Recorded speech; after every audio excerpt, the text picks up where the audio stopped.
Hello everyone, how are you all? I am Alok. Today we are going to start chapter 5 of your geography section, that is agriculture.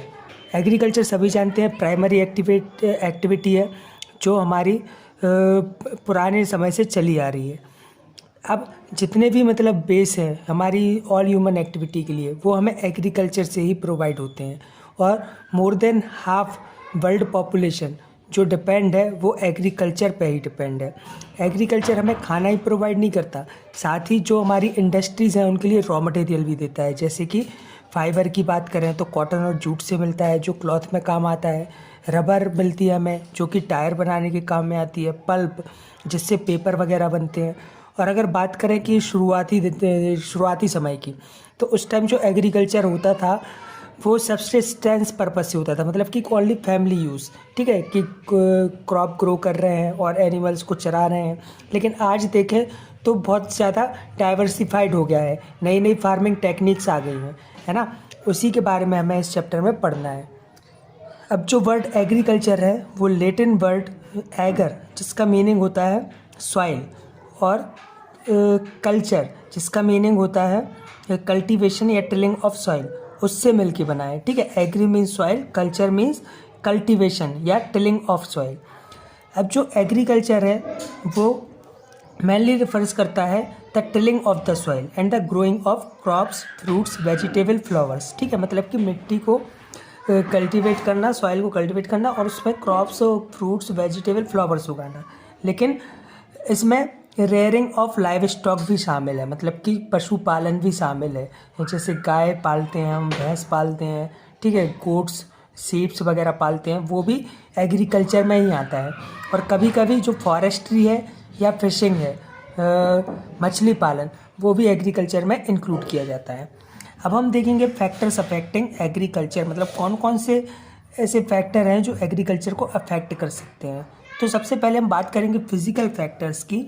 तो इनमें सबसे पहले आता है relief. Relief means क्या होता है कि हमें अब ऐसी लैंड चाहिए जहाँ पे एग्रीकल्चर जो हो वो सूटेबल हो, है ना, ऐसा एरिया हो। जैसे हम बात करें स्टीप स्लोप्स की, मतलब कि जो हिली एरियाज होते हैं वहाँ सॉइल एरोजन बिग प्रॉब्लम है और heavy machine like tractors, harvesters वगैरह भी वहाँ हम यूज़ नहीं कर सकते, तो वो हमारे लिए उतना ज़्यादा हिली एरियाज़ जो है उतना ज़्यादा फेवरेबल नहीं होगा एग्रीकल्चर के लिए। लेकिन अगर हम बात करें प्लेन्स और लो लैंड्स की, मतलब मैदानी इलाका जो है, वहाँ पे एग्रीकल्चर एक्टिविटीज़ मतलब बेस्ट तरीके से हो सकती हैं क्योंकि हर चीज़ फेवरेबल है।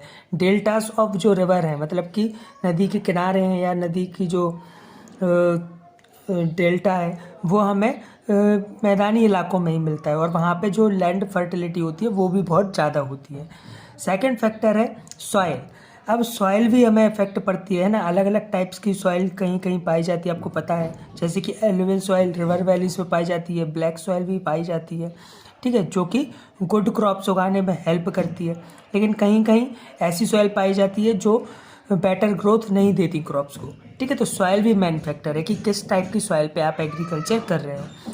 थर्ड आ जाता है आपका क्लाइमेट। अब क्लाइमेट भी फेवरेबल होना चाहिए।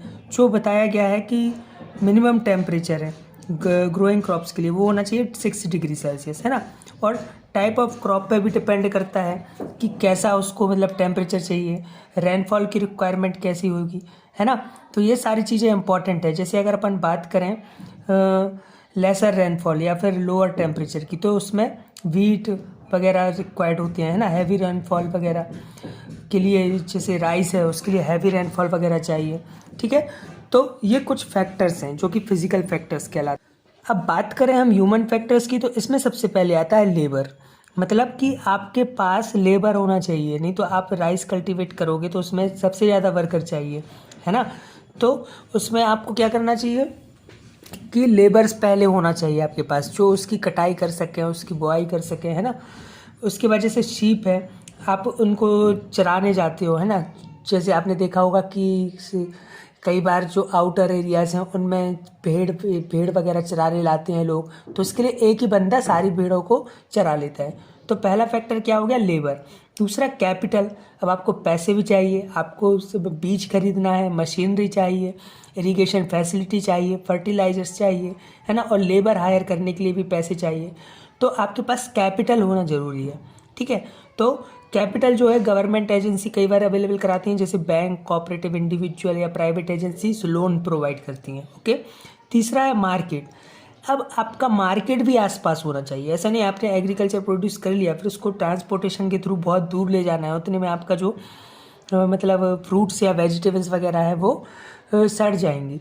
तो क्या चाहिए आपको, मार्केट चाहिए पास के एरिया में, या फिर ट्रांसपोर्टेशन फैसिलिटी अच्छी चाहिए जिससे आप क्रॉप्स को मार्केट में इजीली अवेलेबल करा सको। ओके। अब हम देखेंगे टाइप्स ऑफ एग्रीकल्चर।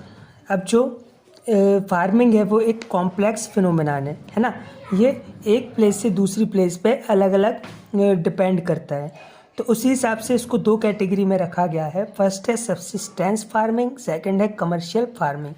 तो सबसे पहले हम देखेंगे सब्सिस्टेंस फार्मिंग। तो सब्सिस्टेंस फार्मिंग जो होती है वो होती है कि जो फार्मर हैं वो क्रॉप्स को ग्रो करते हैं और लाइव स्टॉक को अपने पास रखते हैं। ठीक है। अब ये जो मेथड है वो सिर्फ मतलब उससे जो क्रॉप ग्रो करके या एनिमल्स वगैरह पाल के ये सिर्फ अपनी फैमिली का गुजारा करते हैं। इनका सेल का पर्पस नहीं रहता कि उसको सेल करके पैसे कमाना है ना। तो ये उस जगह पे होती है जहाँ पे मतलब जो पीपल हैं वो लो पॉपुलेशन है वहाँ पे, है ना, और उनके पास इनफ मनी नहीं है, तो वो सब्सिस्टेंस फार्मिंग करते हैं। ठीक है। अब सबसे पहले आती है सब्सिस्टेंस फार्मिंग में इंटेंसिव सब्सिस्टेंस फार्मिंग और सेकंड है प्रिमिटिव सब्सिस्टेंस फार्मिंग। ओके। तो पहले हम इंटेंसिव सब्सिस्टेंस फार्मिंग की बात करें तो ये जो मॉनसून रीजन है जैसे साउथ में, साउथ ईस्ट में या ईस्ट एशिया में जहाँ पे बारिश ज़्यादा होती है, तो ये क्या करते हैं कि स्मॉल पीसेस लैंड, क्योंकि इनके पास लिमिटेड लैंड है तो स्मॉल पीसेस पे ही जो फार्मर्स हैं वो बीज वगैरह बो देते हैं। ओके।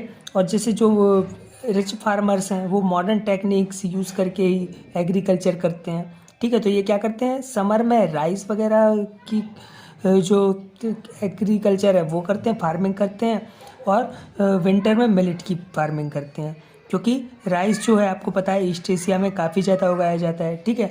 तो ये इंटेंसिव एग्रीकल्चर का ही एग्जाम्पल है जहाँ पे हाई इनपुट मिलता है एक लिमिटेड एरिया में। अदर क्रॉप्स भी हैं जैसे वीट, पल्सेस, ऑयल सीड्स वगैरह, ये भी यहाँ पे उगाते हैं ये लोग। उसके बाद है प्रिमिटिव सब्सिस्टेंस एग्रीकल्चर। ये केवल स्मॉल पैचेस ऑफ लैंड पे ही किया जाता है, जैसे ये हो या डिगिंग स्टिक्स की हेल्प से एग्रीकल्चर करते हैं। इसमें दो टाइप की चीज़ें आती हैं। फर्स्ट है शिफ्टिंग एग्रीकल्चर, दूसरा है नोमैडिक हर्डिंग। अब जो शिफ्टिंग एग्रीकल्चर है वो क्या होता है उसको समझ लेते हैं। तो शिफ्टिंग एग्रीकल्चर में क्या होता है, इनके पास बहुत सारी लैंड होती है और जनरली ये फॉरेस्ट एरियाज होते हैं, है ना, जहाँ पे आदिवासी लोग रहते हैं।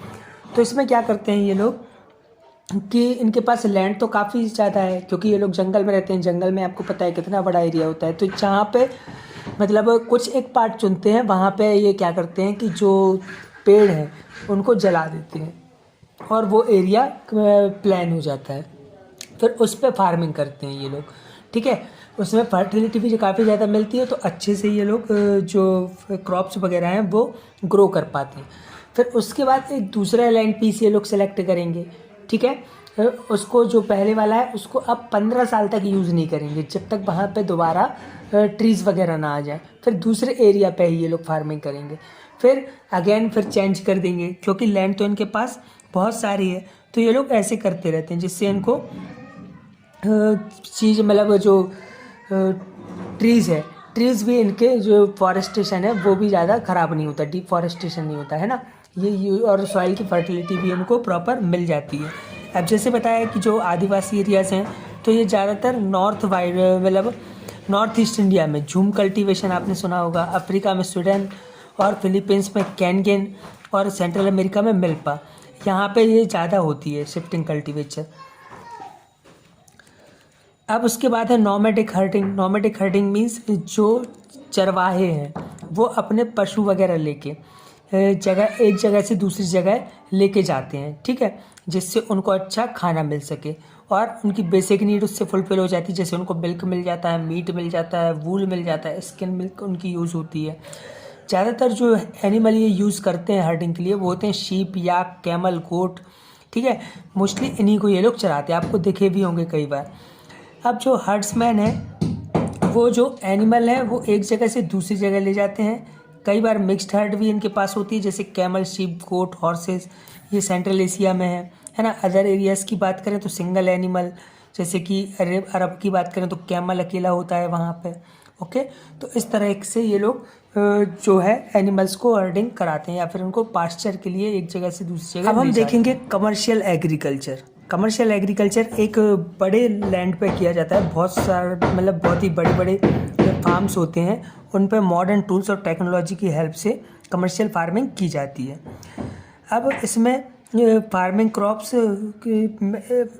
क्रॉप्स आर ग्रोन और एनिमल्स आर रेयर, मतलब कि पशुपालन भी किया जाता है और क्रॉप्स को भी उगाया जाता है। इसमें machinery, HYV seeds, chemical, fertilisers, irrigation facilities, सारी मॉडर्न टेक्निक्स यूज़ की जाती हैं। इसको डिवाइड किया गया है एक्सटेंसिव फार्मिंग में, कमर्शियल कैन फार्मिंग में, मिक्स्ड फार्मिंग में और प्लांटेशन एग्रीकल्चर में। तो सबसे पहले हम देखेंगे एक्सटेंसिव फार्मिंग।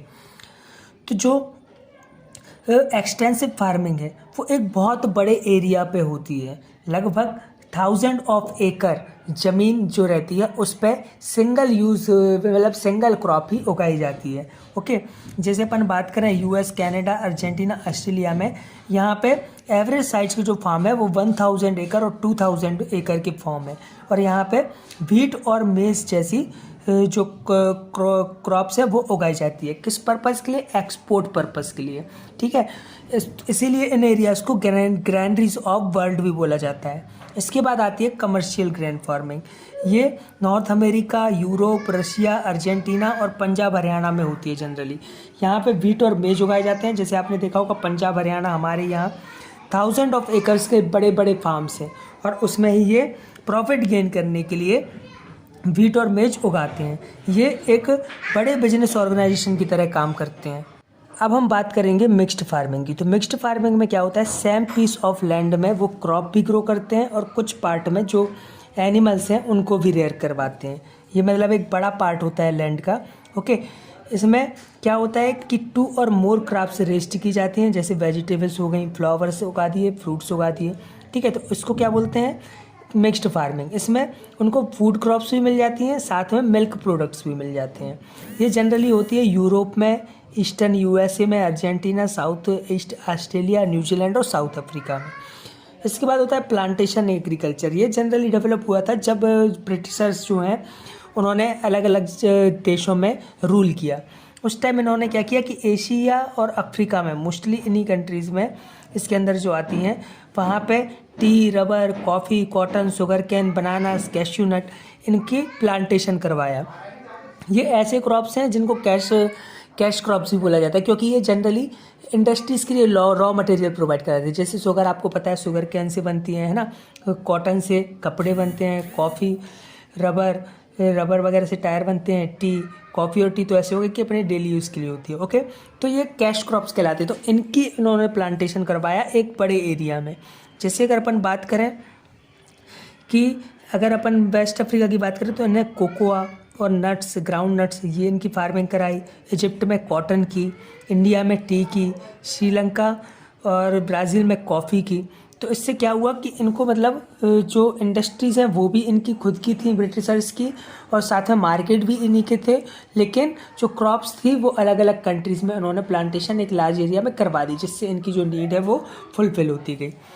इसके बाद आती है डेयरी फार्मिंग। डेयरी फार्मिंग आपने सुना ही होगा कि जो कैटल्स हैं, है ना, जैसे कि गाय या भैंस हो गई, तो मिल्क प्रोडक्ट के लिए उनको पालना। तो डेयरी फार्म जो है वो साइंटिफिकली मेंटेन्ड होता है ना, और कई बार इनमें मशीनरी वगैरह की हेल्प ली जाती है। जो मैनुअल लेबर है वो लिमिटेड एक्सटेंट में यूज़ होते हैं, क्योंकि आपको पता है कि इनकी देखभाल काफ़ी वो होती है। अगर एक बंदा अगर मिल्क निकाल रहा है तो काफ़ी ज़्यादा टाइम लग जाएगा। तो जनरली अभी ये बड़े लेवल पे होने लगी है ना। अब जो लार्जेस्ट एरिया है जो मिल्क प्रोड्यूस कर रहे हैं वो है नॉर्थ अमेरिका, ऑस्ट्रेलिया, न्यूजीलैंड।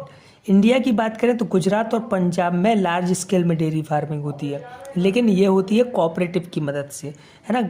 एक मतलब कई लोगों का ग्रुप बना हुआ है, उसको कोऑपरेटिव बोला जाता है, उसको गवर्नमेंट सब्सिडी भी मिलती है।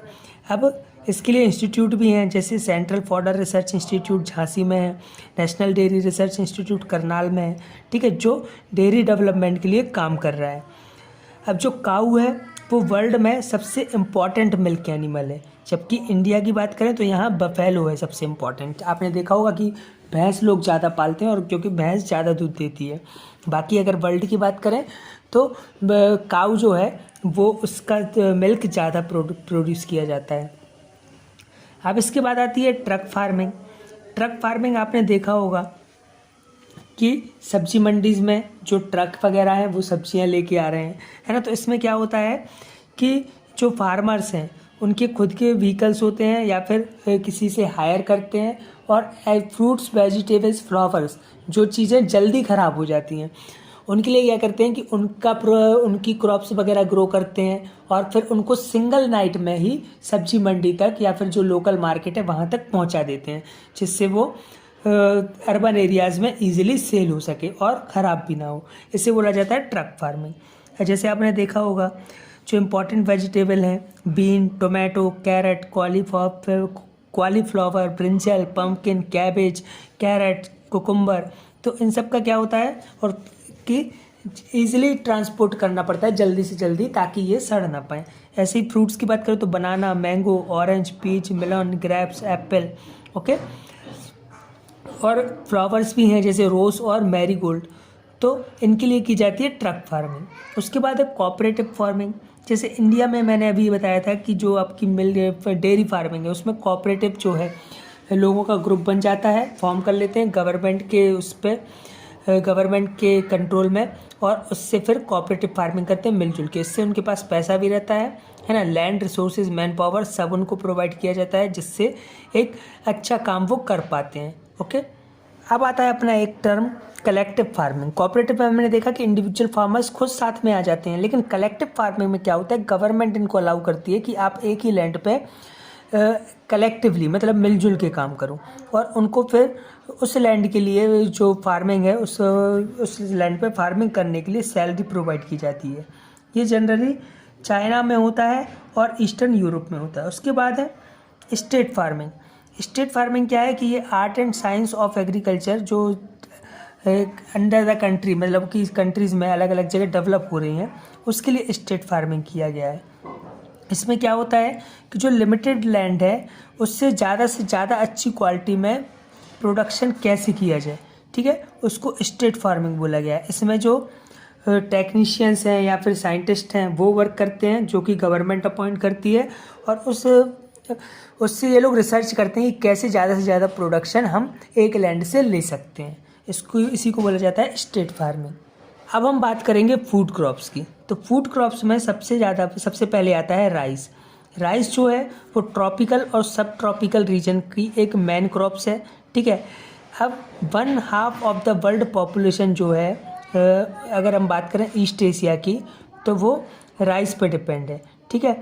हाई टेम्परेचर चाहिए होता है इसके लिए और हैवी रेनफॉल चाहिए होती है, ठीक है। टेम्परेचर चाहिए होता है 20 to 30 डिग्री सेल्सियस और हैवी रेनफॉल चाहिए, और ब्राइट सनशाइन जो है वो राइस कल्टीवेशन के लिए फेवरेबल रहती है। क्ले और एल्यूवियल सॉइल जो है वो इसके प्लांट के लिए काफ़ी इम्पॉर्टेंट रहती है। अब जनरली जो राइस है वो डेल्टाज में, रिवर वैलीज में और कोस्टल प्लेन्स में जो है उगाया जाता है। जैसे अपने आपको पता होगा कि छत्तीसगढ़ में ज़्यादा उगाया जाता है, ठीक है।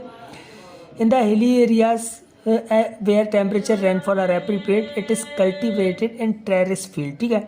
जो हिली एरियाज हैं जहाँ पे टेम्परेचर और रेनफॉल जो है वो एप्रोप्रिएट है वहाँ पे इसको टेरेस्ड फील्ड जो कि मतलब ऊंचाई वाला स्थान रहता है उसको कल्टीवेट करके उगाया जाता है। अब जो मेन राइस प्रोड्यूसिंग कंट्रीज़ हैं वो हैं चाइना, उसके बाद India, Japan, Bangladesh, Indonesia, Thailand and Myanmar. अगर हम इंडिया की बात करें तो इंडिया में वेस्ट बंगाल, बिहार, असम, आंध्र प्रदेश, तेलंगाना, तमिलनाडु, उड़ीसा, उत्तर प्रदेश और पंजाब ये सबसे ज़्यादा राइस को उगाते हैं। अब राइस जो है वो खरीफ क्रॉप है, ठीक है। खरीफ क्रॉप 2 और 3 क्रॉप्स जो हैं वो एनुअल में वेस्ट बंगाल में उगा लेते हैं और सदर्न स्टेट में भी। अगर चाइना की बात करें तो राइस प्रोडक्शन में इंडिया की 2nd रैंक है, और जो गुड क्वालिटी ऑफ राइस है इंडियन राइस वो है बासमती राइस, जो कि इंटरनेशनल मार्केट में भी काफ़ी ज़्यादा पॉपुलर है। उसके बाद आ जाता है वीट। तो वीट जो है वो वर्ल्ड में सबसे ज़्यादा जगह पे उगाया जाने वाला फूड क्रॉप है। इसके लिए टेम्परेट एरियाज मॉडरेट टेम्परेचर चाहिए पड़ता है, 30 to 90 सेंटीमीटर रेनफॉल चाहिए पड़ती है, ठीक है, जो कि वीट कल्टीवेशन के लिए इम्पॉर्टेंट है। अब जो बात करें सॉइल की, तो लोमी सॉइल इसके लिए चाहिए पड़ती है, ओके, और सनी वेदर चाहिए पड़ता है। कंट्रीज़ जो जहाँ पे कोल्ड विंटर है, जैसे कनाडा, यहाँ पे जो वीट है वो कम उगाया जाता है। जैसे बात करें अपन इंडिया की, तो इंडिया में जो है ट्रॉपिकल कंट्रीज़ में आती है, तो यहाँ पे स्प्रिंग में जो है वीट को उगाया जाता है। अब अगर हम इसके प्रोडक्शन की बात करें, तो चाइना जो है इस वीट का लार्जेस्ट प्रोड्यूसर है। अदर जो मेजर प्रोड्यूसर हैं वो हैं इंडिया, यूएस, रशिया, कनाडा। अगर हम बात करें यूएसए, ऑस्ट्रेलिया, फ्रांस की, तो यहाँ पे मतलब सबसे ज़्यादा वीट को एक्सपोर्ट किया जाता है। इंडिया में वीट जो है वो रबी क्रॉप है, जो विंटर में प्लांट की जाती है ना। और नॉर्थ वेस्टर्न सेंट्रल इंडिया में भी इसको विंटर में ही क्रॉप किया जाता है। जैसे पंजाब, हरियाणा, उत्तर प्रदेश, मध्य प्रदेश, महाराष्ट्र और बिहार जो है मेन प्रोड्यूसर हैं वीट क्रॉप के। अब उसके बाद मेजर मेज़ की बात करेंगे हम। तो मेज़ जो है वो थर्ड मेजर फूड क्रॉप है वर्ल्ड में। अब सेंट्रल अमेरिका से ये ओरिजिनेट हुई और सारे वर्ल्ड में फैल गई। ये फूड और फॉडर दोनों के लिए यूज़ होता है, मतलब खाने के लिए भी और जो जानवर वगैरह हैं उनको खिलाने के लिए भी। मेज़ जो है वो ट्रॉपिकल एरियाज़ में होता है, ये डीप में ज़्यादा अच्छा होता है। इसके लिए जो सॉइल चाहिए वो क्ले और सैंडी सॉइल चाहिए। एवरेज टेम्परेचर चाहिए अबव 15 सेंटीमीटर, है ना। और इसको 50 to 75 सेंटीमीटर की रेनफॉल भी चाहिए। यूएस जो है वो मेज का लार्जेस्ट मेज प्रोड्यूसर है और half of the world's output, मतलब कि जितना दुनिया भर में मेज होता है उसका आधा अकेला यूएस में होता है। चाइना की रैंक उसके बाद सेकंड आती है। अदर जो मेज प्रोड्यूसर हैं वो हैं ब्राज़ील, मैक्सिको, अर्जेंटीना। अगर इंडिया की बात करें, तो इंडिया में बिहार, उत्तर प्रदेश, मध्य प्रदेश, राजस्थान और कर्नाटका में मेज प्रोड्यूस किया जाता है। अब हम बात करेंगे फाइबर क्रॉप्स की। अब हम बात करेंगे कॉटन की, जो कि फाइबर क्रॉप है। तो ये नॉन फूड क्रॉप कैटेगरी में आती है और इसका जो प्रोडक्शन है वो कमर्शियल पर्पस के लिए किया जाता है। अब जो कॉटन है आपने देखा होगा सॉफ्ट रहता है, फ्लफी रहता है और कैप्सूल शेप में होता है ना, गोल गोल। तो अब जो ये जिन एरियाज़ में उगाया जाता है वहाँ हाई टेम्परेचर रिक्वायर्ड होता है, मतलब कि 20 degree Celsius to 30 degree Celsius, ठीक है। साथ में इसको चाहिए moderate rainfall 60 centimetre to 100 centimetre की। अब जब इसकी रिपनिंग होती है तो साफ मौसम चाहिए जिसमें बादल वगैरह ना हो। एल्यूवियल सॉइल और ब्लैक सॉइल इसके कल्टीवेशन के लिए बेस्ट सूटेड है। अब जो लीडिंग कॉटन प्रोड्यूसर हैं उनमें सबसे पहले आता है चाइना, देन यूएस, फिर इंडिया, फिर पाकिस्तान, फिर उज्बेकिस्तान, फिर ब्राज़ील, फिर तुर्की। इंडिया की अगर बात करें तो बहुत पुराने समय से यहाँ पे कॉटन प्रोड्यूस किया जाता है। जैसे इसके जो लीडिंग कॉटन प्रोड्यूसिंग स्टेट हैं उनमें सबसे पहले आता है गुजरात, महाराष्ट्र, आंध्र प्रदेश, मध्य प्रदेश, पंजाब और हरियाणा। अब हम बात करेंगे जूट की। तो कॉटन की तरह जूट भी एक कमर्शियल पर्पस के लिए यूज़ की जाती है। इसे गोल्डन फाइबर भी बोला जाता है। ये प्लांट के स्टॉक्स से जो स्टॉक्स रहते हैं ना, तने, उससे हमें मिलता है। इसको बैग पैकेजिंग के लिए, रग्स और मैट्स बनाने के लिए यूज़ किया जाता है। आजकल क्लॉथिंग और एसेसरीज़ में भी जूट का यूज़ होने लगा है। जूट जो है ये हमारे इंडिया से ही ओरिजिनेट हुआ था, ओके। इसको हाई टेम्परेचर 25 डिग्री सेल्सियस में उगाया जाता है। साथ में इसको हैवी रेनफॉल चाहिए पड़ती है 150 सेंटीमीटर की। अब जो सैंडी लोम है सॉइल, वो इसके लिए अच्छी होती है। एल्यूवियल सॉइल ज़्यादातर पाई जाती है रिवर डेल्टा में, फूड प्लेन्स में, तो वहाँ पे इसको ज़्यादा उगाया जाता है। इंडिया जो है जूट का लीडिंग प्रोड्यूसर है वर्ल्ड में। उसके बाद बांग्लादेश है, फिर चाइना है। अगर प्रोड्यूसर्स की बात करें तो उनमें म्यांमार, उज्बेकिस्तान और नेपाल आते हैं। अगर इंडिया की बात करें तो वेस्ट बंगाल जो है वो लीडिंग स्टेट है और उसके बाद हैं फिर बिहार, असम, उड़ीसा, बांग्लादेश और इंटरनेशनल जूट मार्केट है उसमें बांग्लादेश जो है वो लीडर है। अब हम बात करेंगे बेवरेज क्रॉप्स की।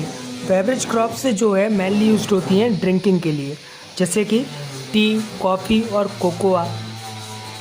अब अगर हम टी की बात करें तो टी जो है वो प्लांटेशन एग्रीकल्चर है, मतलब कि प्लांट क्रॉप करते हैं हम, प्लांट की पत्तियां जो हैं उनसे टी फॉर्म होती है। इसके लिए हाई रेनफॉल चाहिए, है ना, और साथ में जो इसकी लीव्स हैं उनको ग्रो आउट होने के लिए हैवी रेनफॉल ही रिक्वायर्ड होती है। अब मॉइस्ट और फ्रॉस्ट फ्री क्लाइमेट चाहिए, मतलब कि मॉइस्चर ना हो, है ना, बिल्कुल साफ़ मौसम चाहिए, बादल ना हो, सनराइज भी प्रॉपर आए।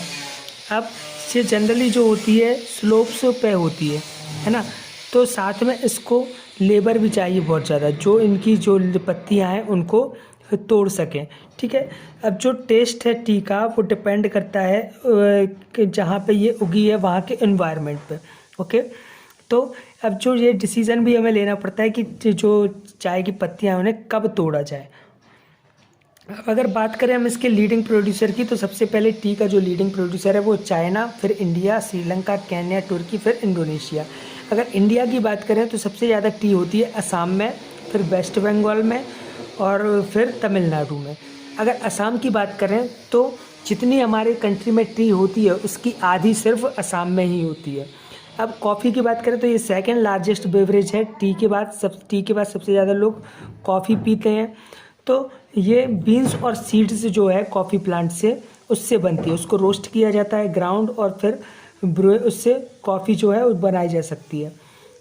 कॉफ़ी प्लांट जो है वो वार्म क्लाइमेट में चाहिए होता है उनके लिए, और साथ में मॉडरेट रेनफॉल। अब जो इसके लिए टेम्परेचर रिक्वायर्ड होता है वो होता है 15 degree Celsius to 25 degree Celsius. अब जो रेनफॉल है वो 100 सेंटीमीटर से 150 सेंटीमीटर के बीच होना चाहिए। स्ट्रॉन्ग सनशाइन और जो स्नोफॉल है वो इसके लिए हार्मफुल हो सकती है। जहाँ 100 सेंटीमीटर से कम की रेनफॉल है तो इरिगेशन की हेल्प से कॉफ़ी को उगा सकते हैं हम। अब जो मैनुअल लेबर है इसके लिए बहुत लगता है, क्योंकि सीड्स कलेक्ट करना पड़ता है, कॉफ़ी बीन को प्लग करना पड़ता है। ओके, अब जो इसके लीडिंग प्रोड्यूसर हैं वो है Brazil, Vietnam, Indonesia, Colombia, Mexico, India, Ethiopia. अगर इंडिया की बात करें तो ये मोस्टली प्रोड्यूस होती है कर्नाटका, केरला और तमिलनाडु में। अब हम बात करेंगे कमर्शियल क्रॉप्स की, तो इसमें सबसे पहले आते हैं sugar cane, rubber, oil seeds, fibre crops, tobacco, grains, beverage. तो बिवरेज और फाइबर क्रॉप्स जो हैं वो तो हम पढ़ चुके हैं। अब हम देखेंगे sugar cane. Sugar cane sugar का इम्पॉर्टेंट सोर्स है ना, इसी से हमारी शुगर बनती है और शुगर का यूज़ आप लोग जानते ही हैं, लगभग हर चीज़ में लगता है। तो जो कल्टीवेशन ऑफ शुगर कैन है वो हाई टेम्परेचर रिक्वायर्ड है उसके लिए, और प्लेंटी ऑफ रेनफॉल और वाटर फॉर इरीगेशन। ठीक है, इसके लिए हाई टेम्परेचर भी चाहिए, रेनफॉल भी चाहिए और थोड़ा बहुत इरीगेशन भी चाहिए। ये drained soil with levelled land, ठीक है, इसके लिए मैदानी इलाका चाहिए और साथ में सॉइल भी ड्रेंड चाहिए।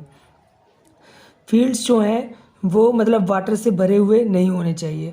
ओके, इससे क्या होगा कि जो शुगर है शुगर कैन में वो डिक्रीज़ हो जाती है। ओके, इसमें 1 साल या उससे ज़्यादा का समय जो है वो लगता है। ठीक है, फर्टिलाइज एल्यूवियल सॉइल जो है वो कल्टीवेशन ऑफ शुगर कैन के लिए ज़रूरी होती है। लार्ज प्रोपोर्शन जो है शुगर कैन का वो गुड़ और शक्कर बनाने के लिए होता है। अब रेस्ट ऑफ द जो प्रोड्यूस है वो मॉडर्न मिल्स या फिर मैन्युफैक्चर ऑफ रिवाइंस क्रिस्टल शुगर इनके लिए यूज़ होता है। ब्राज़ील जो है वो शुगर का लीडिंग प्रोड्यूसर है।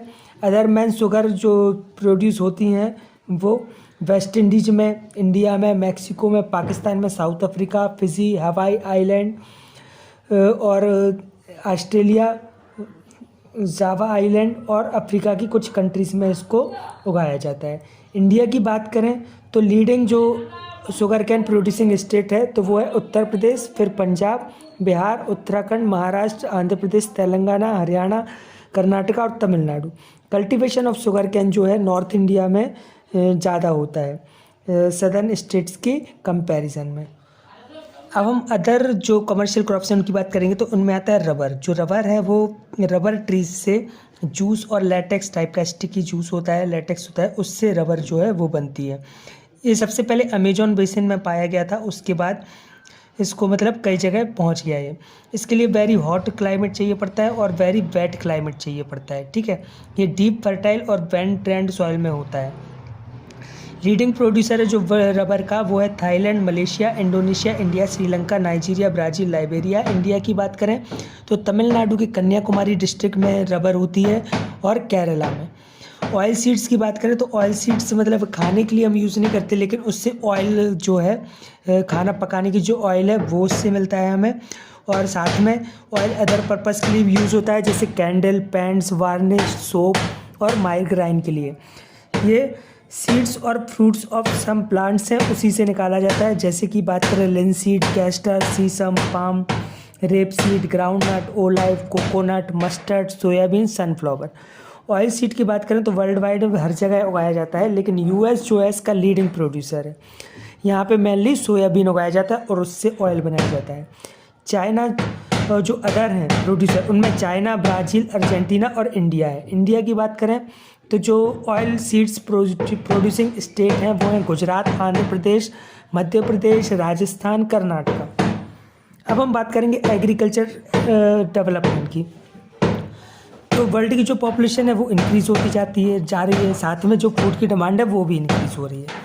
तो उस वजह से एग्रीकल्चर का डेवलपमेंट बहुत ही इम्पॉर्टेंट हो जाता है। तो इसके लिए क्या करना चाहिए हमें? इसके लिए जो है फर्टिलाइजर्स अच्छे यूज़ करें, high yield variety seeds, HYV seeds बोलते हैं जिनको। साथ में इरिगेशन फैसिलिटीज़ अच्छी होनी चाहिए। पेस्टिसाइड्स का यूज़ लोग ज़्यादा करने लगे हैं, इंसेक्टिसाइड्स, फंगीसाइड्स, जिसमें जो क्रॉप है वो अच्छी डेवलप हो। अब अगर इंडिया की बात करें तो इंडिया जैसी डेवलपिंग कंट्रीज़ हैं, यहाँ पे इंटेंसिव एग्रीकल्चर जो है वो डेवलप हो रहा है, जबकि जो USA है और कनाडा है यहाँ पे लार्ज फॉर्म है फार्मिंग के लिए, और यहाँ पे जो एग्रीकल्चर की टेक्निक्स वगैरह हैं वो ऑलरेडी डेवलप्ड है।